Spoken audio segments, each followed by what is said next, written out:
మాటలు మనం చూస్తాం. మత్తయి సువార్త 21:1-11, మార్కు సువార్త 11 అధ్యాయం 1-10, లూకా సువార్త 19:29-40, యోహాను సువార్త 12:12-16. చాలా స్పీడ్ గా చెప్పేసి కదా ఇక్కడ. హల్లెలూయా. చూడండి, ఈ అన్ని అధ్యాయాల్లో కూడా చూస్తే ఏముందంటే అక్కడ యేసు ప్రభు యెరూషలేములోకి మరి ప్రయాణమై, ఒక్క నిమిషం అండి,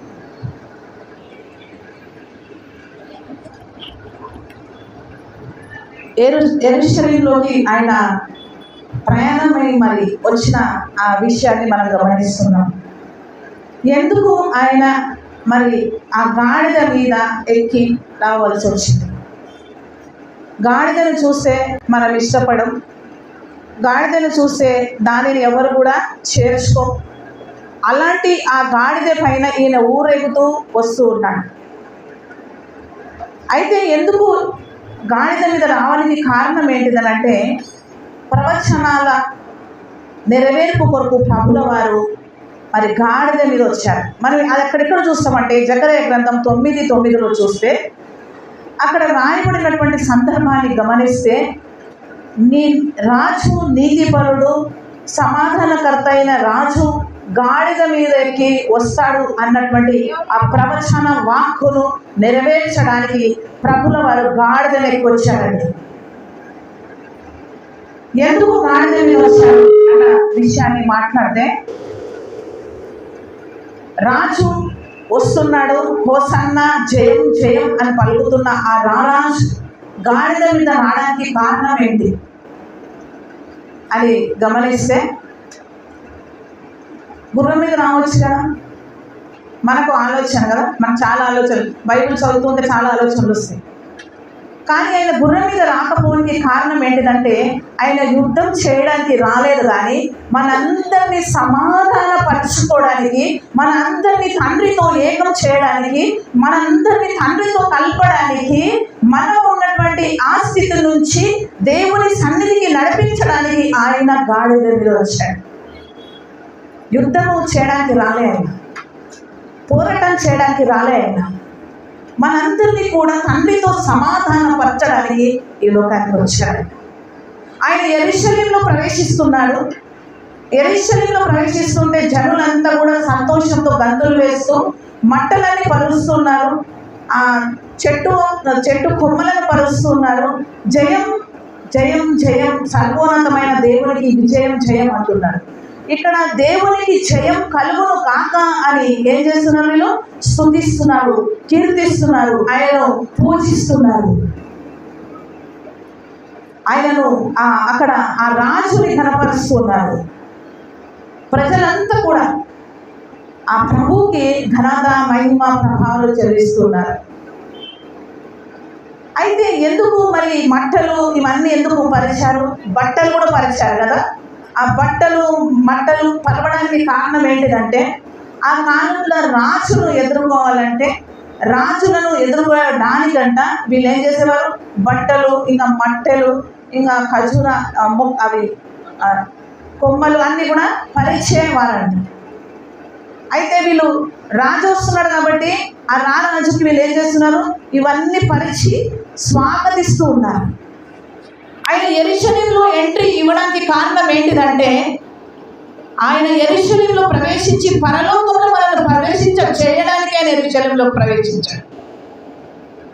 అందాక పరలోకంలో మనకి ప్రవేశము లేదు.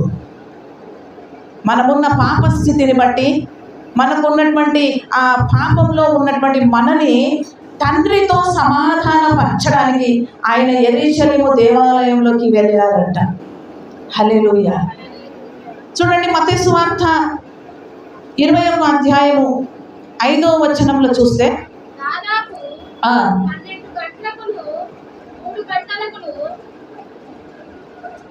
మత్తయి సువార్త మన రాజు ఎట్లా వస్తున్నాడంట? సాత్వికంతో వస్తున్నాడంట. రాజు ఎక్కడైనా సాత్వికంతో వస్తాడా అండి? రోషంతో వస్తాడు, యుద్ధ పోరాటం చేయడానికి వస్తాడు, అంతం చేయాలని వస్తాడు, హతమార్చాలని వస్తాడు. కానీ మన రాజు సాత్వికంతో వచ్చాడంట. ఆయన ఎంట్రీ ఎట్లా ఇస్తున్నాడో సాత్వికంతో ఎంట్రీ ఇస్తున్నాడు. ఆయనలో ఏముంది? హంబుల్నెస్, తగ్గింపు.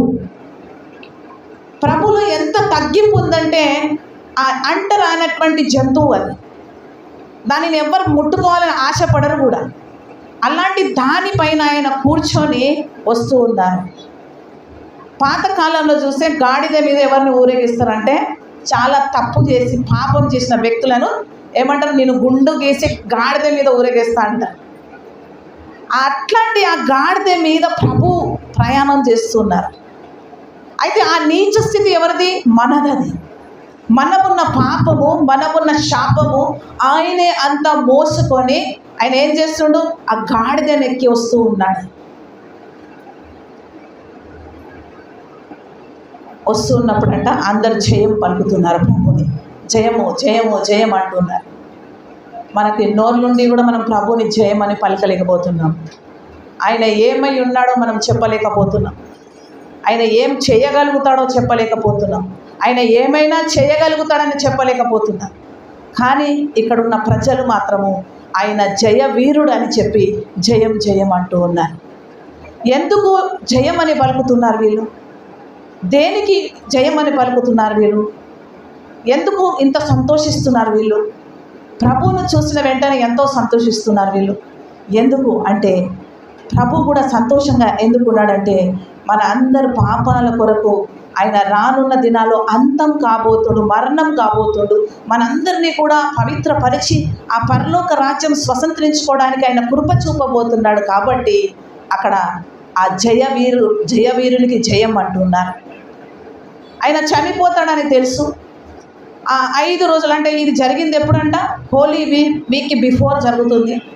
హోలీ వీక్లో ఏమో ఆయనను ఎన్నో మాటలు తిట్టారు. ఆయన మాకు వద్దని చెప్పారు. కానీ ఇక్కడ మాత్రం జయధ్వనులు పలుకుతున్నారు. ఎందుకు జయం అని పలుకుతున్నారు? ఎందుకు ఆయన ఊరుకున్నాడు ప్రభు? జయం అంటే మీరు జయం అనకండి అనలే. కానీ జయం అంటే కూడా ఆయన ఎందుకు కామ్గా ఉన్నాడంటే నిజంగానే ఏం చేస్తున్నాడంట, ఆయన మనకు జయం ఇవ్వడానికి ఆ జయాన్ని పలుకుతూ ఉంటే ఆయన ఏం మాట్లాడతలేడు.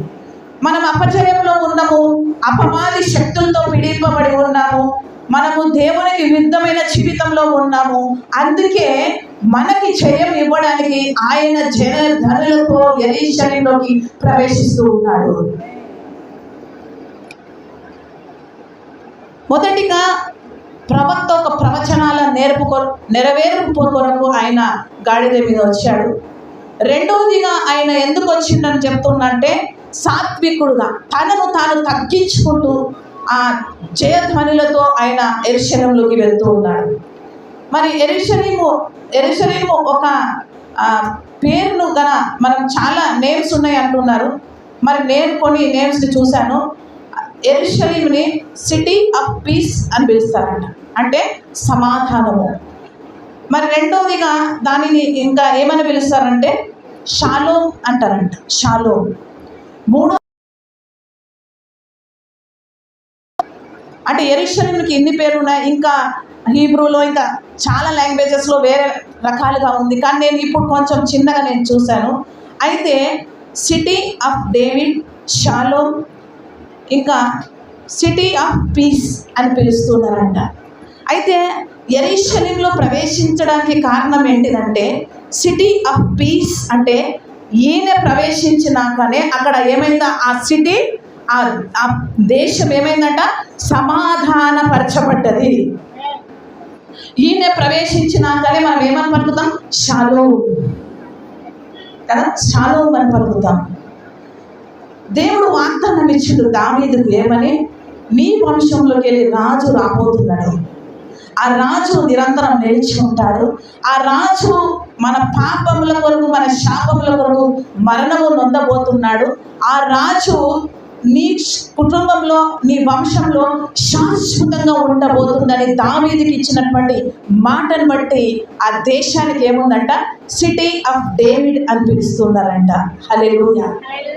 చూడండి, అలా ఉన్నప్పటికీ కూడా దేవుడు ఏం చేస్తున్నాడంటే తనను తాను తగ్గించుకొని ఆయన ఆ యెరూషలేములోకి ప్రవేశిస్తున్నాడు.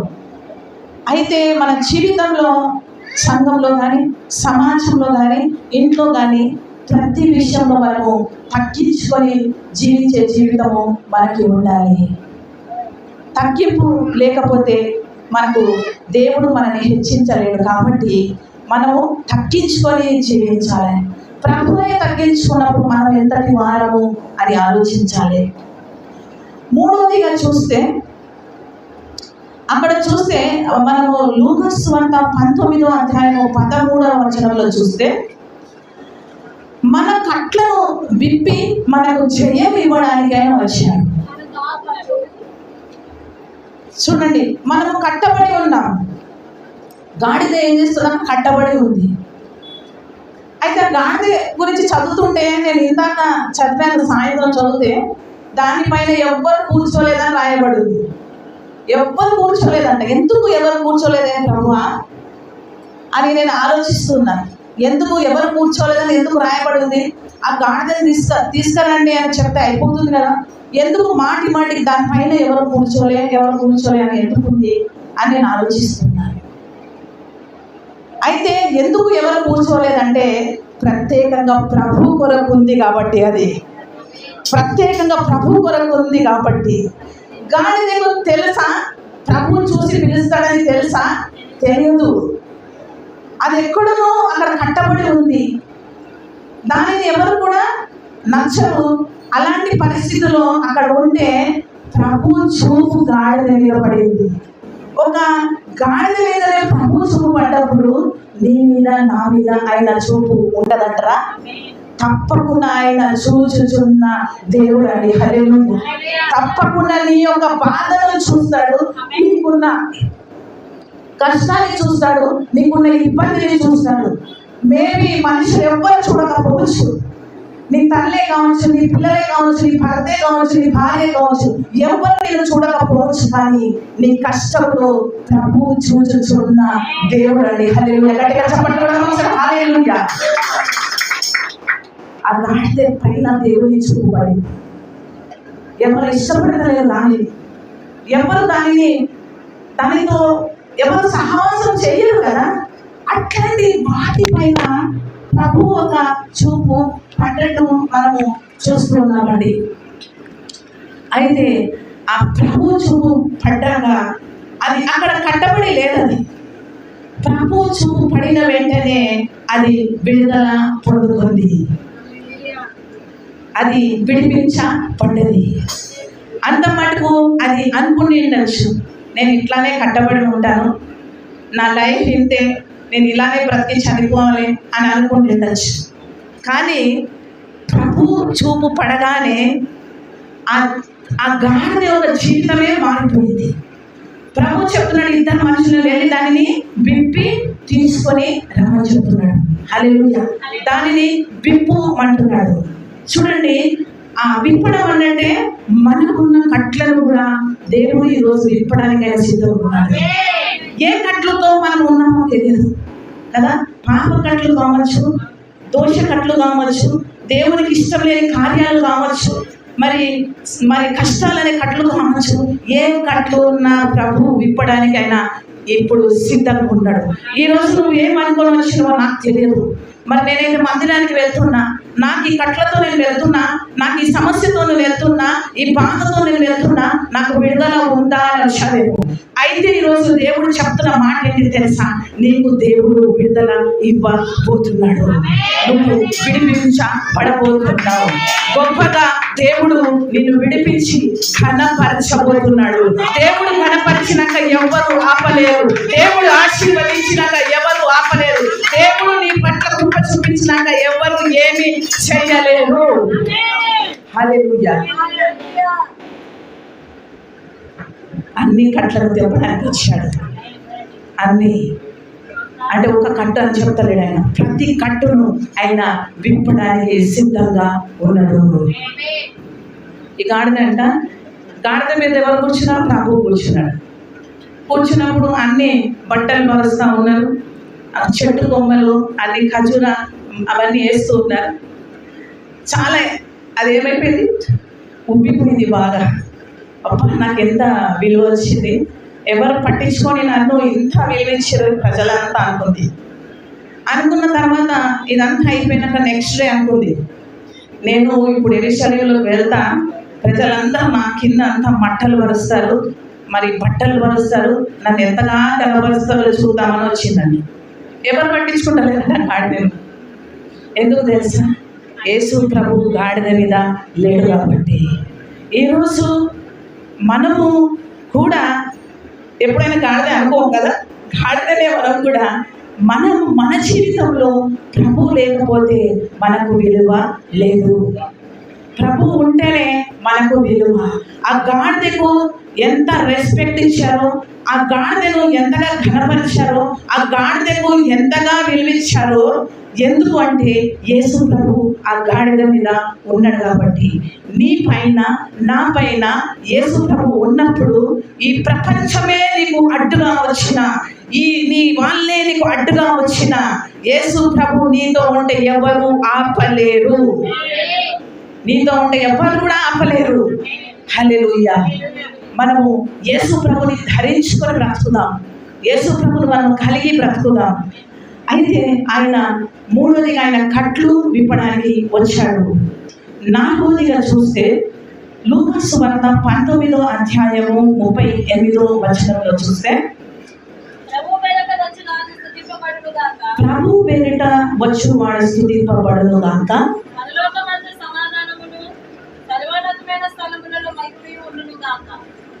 చూడండి ఏమంటున్నాడు? పరలోకంలో సమాధానం అన్నాడు. అంటే సమాధానం లేదంటనా? ఎట్లా సమాధానం లేకుండా పోయింది పరలోకంలో అంటే మన పాపాన్ని బట్టి, మనమున్న ఆ పాప పరిస్థితిని బట్టి. అందుకే అక్కడ సమాధానము లేదు. ఎప్పుడైతే ఈ రాజు నీ కోసం నా కోసము మరణము నొందడానికి, మన పాపం నుంచి విడిపించడానికి వచ్చాడో, అక్కడ ఆ పరలోకంలో ఏం జరుగుతుందంట? సమాధానము కలుగుతూ ఉందంట. పాపం నుంచి విడుదల పొందుకోవాలంటే నువ్వు వెళ్ళి 7 మార్లు నీళ్ళలో మునిగిన నీ పాపము పోదు. నువ్వు ఎన్ని బలులు అర్పించినా నీ పాపము పోదు. నీవు ఏం చేసినా నీ పాపం పోదు. కేవలం నీ పాపం పోయి పరలోకంలో సమాధానం, అంటే పరలోకంలో నువ్వు చేరాలంటే కేవలం యేసు క్రీస్తు ద్వారా మాత్రమే. హల్లెలూయా చెప్తాను. హల్లెలూయా కదండి. ఒక వ్యక్తి అనుకున్నాడంట, చాలా అబద్ధాలు చెప్తా ఉన్నాడు, చాలా హత్యలు చేస్తున్నాడు, చాలా పాపాలు చేస్తున్నాడు.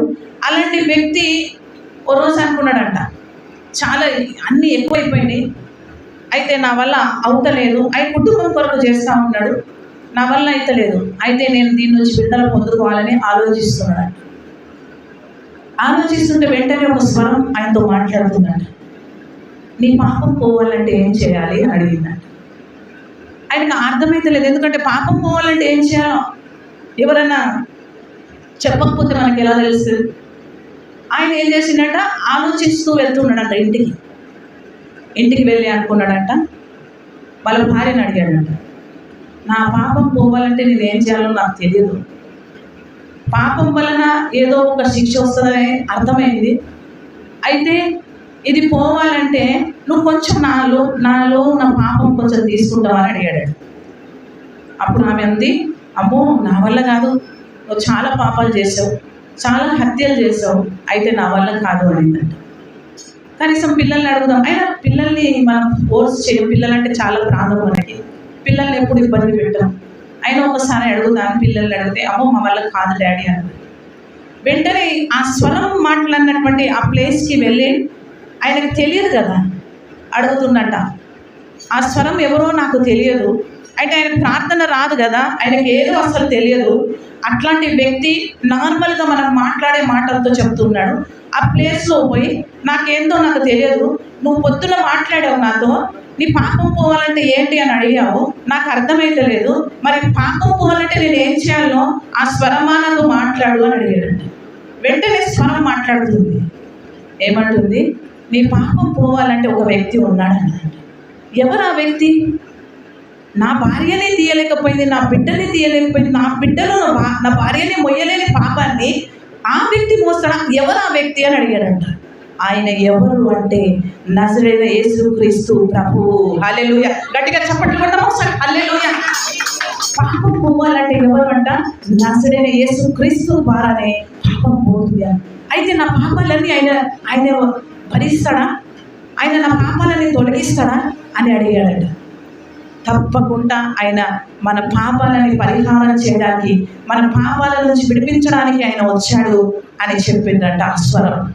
వెంటనే ఆయన ఆపుకోలేక, ఆ దుఃఖాన్ని ఆపుకోలేక సాగిలపడి ఏడుస్తూ అన్నాడంట, నాకు తెలియదు, ఈ స్వరం అయితే నాతో మాట్లాడింది. ఎవరో యేసుప్రభు అంట.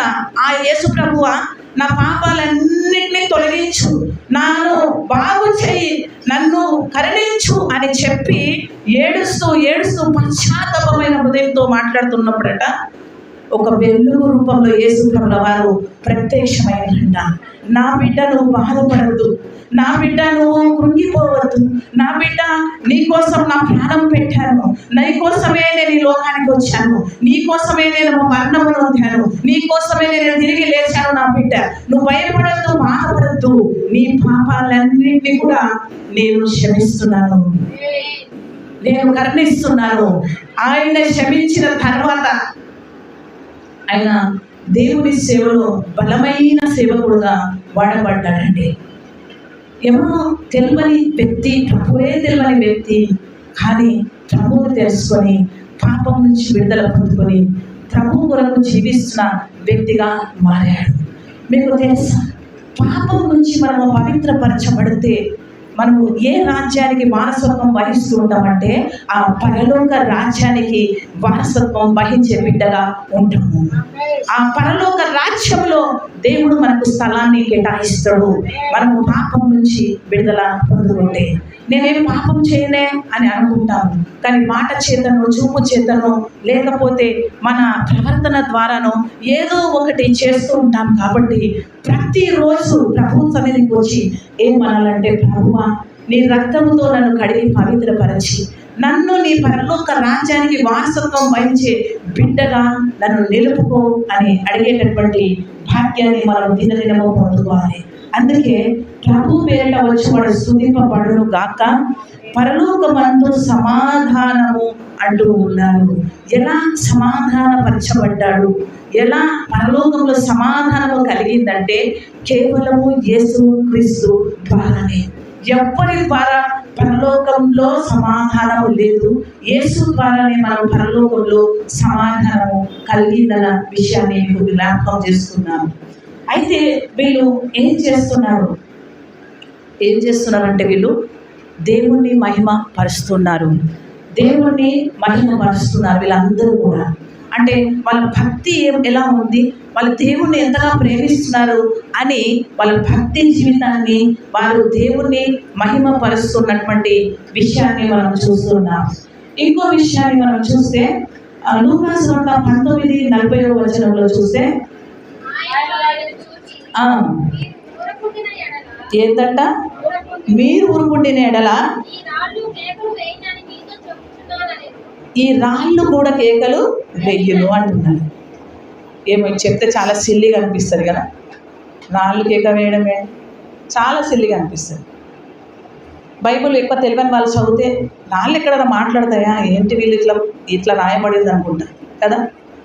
కానీ రాళ్ళు కేక వేయబడతాయంట. ఎందుకు మనం నమ్మగలుగుతామా? చూడండి, పేతురు గురించి కూడా ఆలోచిస్తాం. ప్రభు అంటాడు, ముమ్మార్లు నన్ను ఎరగవని చెప్తావు అన్నాడు. లేదు ప్రభు, నీ కొరకు నేను చచ్చిపోవాలంటే కూడా చనిపోతా అంటాడు. కానీ ప్రభు ఏమంటాడు, నిశ్చయంగా నీవు నన్ను ఎరగవని చెప్తావు, అది కూడా ముమ్మార్లు చెప్పిన వెంటనే ఏమవుతుంది అన్నాడు, కోడి కూస్తుంది అన్నాడు. ఆయన చెప్పగానే కోడి కూసిందా లేదా? అక్కడ ఎవరు సాక్ష్యం పలుకుతుంది? కోడి కూడా సాక్ష్యం పలుకుతుందండి. మనం అనుకుంటాం బండ మాట్లాడుతుందా, కొండ మాట్లాడుతుందా అని అనుకుంటాం, కానీ బండలు కూడా దేవుని కేకలు వేయే రోజు రాబోతుంది.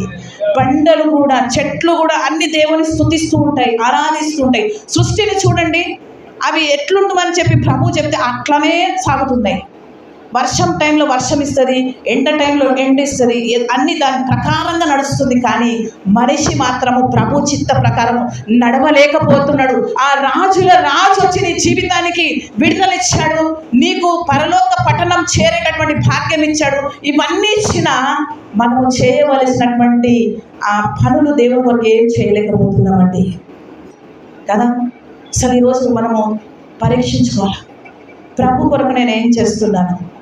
ఆయన రాజుల రాజు వచ్చాడు, ఆయన యెరూషలేములోకి ప్రవేశించాడు, ఒక ఎన్నిక లేని దానిపైన కూర్చున్నాడు, ఎన్నిక లేని నా కోసమైన వచ్చాడు. మరి నేనేం చేస్తున్నానా ప్రశ్న ఈరోజు మనకి రావాలి. ఏం చేస్తున్నా అని అడగాలి. చూడండి, ఒకరోజు నేను ఇంట్లో కూర్చున్నాను. అప్పుడు ఇంకా సేవలో చాలా స్టార్టింగ్ డేస్ నాకు చాలా పిచ్చి ఉండేది. ప్రభు సువార్త ప్రకటించాలా, ఎవరికన్నా ఒకరికి చెప్పాలి. రోజు వెళ్ళేదాన్ని, రోజు వెళ్ళి ఎవరికో ఒకరికి దేవుని యొక్క సువార్త ప్రకటించేదాన్ని. ఓ రోజు వెళ్దామని అనుకుంటే వర్షం బాగా పడుతూ ఉంది. నేను అనుకున్నాను, అమ్మో ఇంత వర్షం పడుతుంది, కానీ నా ఆత్మ మండుతుంది, గుండె మండుతుంది. నేను ఎవరికైనా సువార్త చెప్పాలి దేవా, నువ్వు ఎట్లా చేస్తావో నాకు తెలియదు ప్రభా, నేను ఎవరికైనా సువార్త ప్రకటించాలని ప్రార్థన చేస్తున్నాను. ఒక వ్యక్తి వచ్చాడు మా ఇంటికి ఒక వ్యక్తి వచ్చాడు. వెంటనే అమ్మ దేవా నువ్వే పంపించినవు అని లోపలికి పిలిచి వాక్యాలన్నీ చెప్పాను. చూడు, ప్రభు ఎందుకు వచ్చాడు, మన పాపాలు పరిహరించడానికి వచ్చాడు, ప్రభు ద్వారానే మనం పరలోకం వెళ్తాం, అన్ని విషయాలు చెప్తే ఆయన ఆశ్చర్యపోయాడు. అబ్బా, నేను ఎప్పుడు వినలే ఇట్లాంటి మాటలు, ఎంత చక్కని మాటలు చెప్పావు అమ్మ, ఈ రోజు నుండి నేను ప్రభువుని కలిగి జీవిస్తా అని చెప్పి మాట్లాడాడు. హల్లెలూయా. ఆశ గల ప్రాణాన్ని దేవుడు తృప్తిపరుస్తాడా లేదా? ఆమేన్. తప్పకుండా తృప్తిపరుస్తాడు. హల్లెలూయా. చూడండి, చాలాసార్లు ప్రార్థనకి వెళ్తూ ఉంటాను, అడుగుతూ ఉంటాను, దేవా ఎందుకు దేవా ఇంకా ఇలా జరగలేదు, ఎట్లా ప్రభు అని అడుగుతూ ఉంటాను. నాకు ఒక గృహము వాళ్ళు తెలుసు, వాళ్ళ ఇంట్లో కొన్ని ప్రాబ్లమ్స్ ఉన్నాయి, వాళ్ళ పాపతో చాలా ప్రాబ్లం ఉంది. వాళ్ళకి ఫోన్ చేసి చెప్పారు, అక్క నాకు మా పాప చాలా ప్రాబ్లం క్రియేట్ చేస్తుంది, మీరు రావాలి అక్క అన్నారు. నేను 3 సార్లు వాళ్ళ ఇంటికి వెళ్ళాను. నాకు ప్రభు ఏం బయలుపరచలేదు. ఏంది ప్రభు, నేను వెళ్తుంటే నాకేం బయలుపరచలేదు. ఈరోజు నువ్వు నాకు మాట్లాడాలి, నాకు చెప్పాలి, ఆ ఇంట్లో ఏం పరిస్థితి ఉందో నాకు తెలియాలా అని చెప్పి ప్రేయర్ చేసుకొని పడుకుంటే ఆ పాప ఒక పొలంలోకి వెళ్ళింది. నేను చూస్తున్న కళ, ఆ పొలంలోకి వెళ్ళి పొలంలో ఆమె ఫొటోస్ దిగుతూ ఉంటే ఒక పెద్ద సర్పం వచ్చి ఆమెను చుట్టుకున్న వెంటనే ఆమె అక్కడికి వెళ్ళి పరిగెత్తుకొని వచ్చి కింద పడిపోయింది. కింద పడిపోగానే ఎవరు ఆమె చుట్టూ తిరుగుతూ మంత్రాలు చేస్తూ ఉన్నారు. ఆ బిడ్డ అట్లా ప్రవర్తించడానికి కారణం ఏంటిదంటే సాతాను తంత్రములతో బంధింపబడింది. ఆ బంధింపబడిన ఆ బంధకాల్లో ఆమె ఉంది అని చెప్పి ప్రభు నాకు చూపించగానే నాతో పాటు ఒక సహోదరి వస్తుంది ప్రేయర్కి. ఆ సహోదరి నేను వెళ్ళాము, కూర్చున్నాం. అమ్మ ఇక్కడికి రాని పిలిచాను. పిలిచి మీ పాప పొలంలోకి పోయింది అని చెప్పాను. ఒక పొలం ఉంది, ఆ పొలంలోకి వెళ్ళింది, అక్కడ ఆమెకి ఇట్లా జరిగింది అని చెప్పగానే ఆమె ఆశ్చర్యపోయింది. నా పక్కన ఆమె ఆశ్చర్యపోయింది, అక్కడికి ఇట్లా తెలిసింది ఇవన్నీ అని ఏమంటుంది ఆమంటుంది. ఆ జరిగిన వాళ్ళ కుటుంబంలో జరిగిందంతా కళ ద్వారా నేను అన్నీ చూసి మాట్లాడగానే ఆమె అన్నది, అయ్యో అక్క కావచ్చు అక్క, అందుకే మాకు ఇట్లా అవుతుందేమో, మా పాప అందుకే ఇట్లా చేస్తుందేమో అని మాట్లాడేది. వెంటనే ప్రార్థన చేశాను. వాళ్ళ గృహంలో ప్రార్థన చేసి ఏం చేశాను, ఆ సాతాను శక్తులన్నింటినీ కూడా దహించు అగ్నివై కాల్చే ప్రభు అని అడిగాను. అవన్నీ కాలిపోయి వాళ్ళ కుటుంబము చాలా సంతోషంగా ఉండడానికి కారణం ఎవరు, నేను కాదు, నా రారాజు నా పక్షాన ఉన్నాడు కాబట్టి, నాతో నా ప్రభువు ఉన్నాడు కాబట్టి. ఎవరికి మహిమ మనిషికి కాదు, నా ప్రభుకే మహిమ ఘనత ప్రభావములు కలుగును గాక. ఆమేన్. చూడండి, మరి యోహాను సువార్త 12వ అధ్యాయము 13వ వచనంలో చూస్తే వీళ్ళు జయధ్వనులు ఎత్తుతూ పాడుతూ ఉన్నారు, హోసన్నా హోసన్నా, జయం జయం జయం అని పాడుతూ ఏమంటున్నారు, ఇశ్రాయేల రాజుకు జయం అంటున్నారు. ఏమంటున్నారు? ఇశ్రాయేల రాజుకు జయం అంటున్నారు. హల్లెలూయా. ఎవరిటైనా ఇశ్రాయేల రాజుకు జయం అంటున్నారు. అయితే ఆయన ఇశ్రాయేలుకే కాదు, యావత్ ప్రపంచానికి రారాజుగా ఈ లోకానికి వచ్చిన దేవుడు అండి ఆయన. మేము నమ్మినా నమ్మకపోయినా అందరి కోసము ఈ ప్రపంచంలో ఉన్న ప్రతి వ్యక్తి కొరకు వచ్చినటువంటి దేవుడు. అందుకే ఆయన అంటాడు, మరి అపోస్తలుల కార్యములు 10వ అధ్యాయము 36వ వచనంలో చూస్తే యేసుక్రీస్తు అందరికీ ప్రభువు. ఒక క్రైస్తవులకి కాదు, ప్రతి ఒక్క బిడ్డకు ప్రభువుగా, ప్రతి ఒక్క బిడ్డకు పాప విడుదల కలగ చేయడానికి, ప్రతి ఒక్క బిడ్డకు రాజుగా వచ్చినటువంటి దైవం ఎవరంటే యేసుక్రీస్తు ప్రభువు. వీళ్ళందరూ ఇశ్రాయేలుకు రాజైన దేవునికి స్తుతి మహిమ ఘనత కలుగును గాక అంటున్నారు. హల్లెలూయా. చూడండి, మత్తయి సువార్తలో చూస్తే ఆయన శాంతి దూతలాగా ఆయన హంబుల్గా వస్తున్నాడు, సాత్వికంతో వస్తున్నాడు. రెండవదిగా చూస్తే ఆ ఎన్నిక లేని ఆ దేనిపైన గాడిద మీద వస్తున్నాడు. ఎన్నిక లేని నా కోసం నీ కోసం ఈ లోకానికి ఆయన వచ్చాడు. మూడవదిగా చూస్తే ఇది ఎందుకు మరి గాడిద మీద ఎక్కారు అని చూస్తే, గాడిద ఏం చేస్తుంది? చాలా పని చేస్తుంది కదా, చాలా పని చేస్తుంది. ఏమైనా పని చేయాలంటే గాడిద, మనం కూడా ఎప్పుడైనా పని చేస్తే ఏంద్రా గాడిద మొత్తం మోస్తున్నాను తిడతాం కదా, ఎంత మోస్తావు నా గాడిదలాగా చేస్తున్నాను. అందుకే ఆయన రావడానికి కారణం ఏంటిదని చూస్తే అక్కడ ఆయన ఆ గాడిద ఎట్లయితే మన కోసం పని చేస్తుందో అట్లే ప్రభువు కూడా మన కొరకు పని చేయడానికి. అందుకే ఆయన ఏమంటాడు? పరిచారము చేయడానికే వచ్చిన అన్నాడు. పరిచారం చేయడానికి వచ్చిన అంటుడు, దాసునిగా వచ్చిన అంటుడు, దైవంగా రాలేదంటుడు, దాసుని స్వరూపం దాచి వచ్చిన అంటున్నాడు. కానీ ఇక్కడ చూస్తే రారాజుగా ఎంట్రీ ఇస్తున్నాడు యెరూషలేము దేవాలయంలోకి. ఆ రారాజుగా దేవాలయంకే కాదు, పరలోకంలో కూడా ఆయన ఎంట్రీ ఇచ్చాడు. స్టీఫెన్ చూస్తూ అంటున్నాడు, ఏమన్నా స్టీఫెన్ అంటున్నాడు కదా, ఏమంటున్నాడు? ఏం చెప్తున్నాడు అండి? నేను ప్రభువుని చూస్తున్నాను, తండ్రి పక్కకు ఆయన సింహాసనంలో ఆసీనుడేట నేను చూచుచున్నాను అన్నాడు స్టీఫెన్. అపోస్తలుల కార్యం 7వ అధ్యాయం చివరి వచనంలో చూస్తాం ఆ మాట. ఎక్కడ చూస్తుడు? పరలోకంలో యేసు ప్రభువుని చూస్తుండు. మరి పరలోకంలో దేవుడు ఉన్నాడా అనే ఒక ఆలోచన. మనకు అన్ని ఆలోచనలు ఎక్కువనే కదండి. హల్లెలూయా. చూసుకోండి, ఇంకో విషయాన్ని నేను జ్ఞాపకం చేసి నేను ముగిస్తాను. వీళ్ళందరూ ఏమనుకుంటున్నారు ప్రభువును చూసి? యేసు ప్రభు ఆయన జయధ్వనులతో వచ్చినప్పుడు యేసు ప్రభుని చూసిన వాళ్ళందరూ ఏమంటున్నారంట తెలుసా? ఈయన ఎవరో ప్రవక్త అన్నారంట. ఎవరైనా ప్రవక్త అంటున్నారు. అంటే వాళ్ళ అనుభవం అక్కడికే ఉంది, ప్రవక్త అనుభవంకి. వాళ్ళ అనుభవము యేసుక్రీస్తు దైవ కుమారుడు అన్న దానికి ఇంకా రాలేదు. అందుకే వీళ్ళు ఏమంటారు? ప్రవక్త అంటున్నారు. కానీ యేసు ప్రభు మాట్లాడుతూ చాలా సందర్భాల్లో ఆయన పేతులతో మాట్లాడుతూ అడుగుతారు, నా గురించి ఏమనుకుంటున్నారు, నేను ఎవరని చెప్పుకుంటున్నారు అని అడుగుతారు ప్రభు. అన్నప్పుడు అయ్యా కొంతమంది ఏమో బ్యాప్టిజం ఇచ్చి యోహాను అంటున్నారయ్యా, కొంతమంది ఏమో ఏలియా అంటున్నారయ్యా, కొంతమంది ప్రవక్తలలో ఒకడు అంటున్నారయ్యా, అయితే మీరేమనుకుంటున్నారంటే నువ్వు సజీవుడైన దేవుని కుమారుడు అని చెప్పాడు.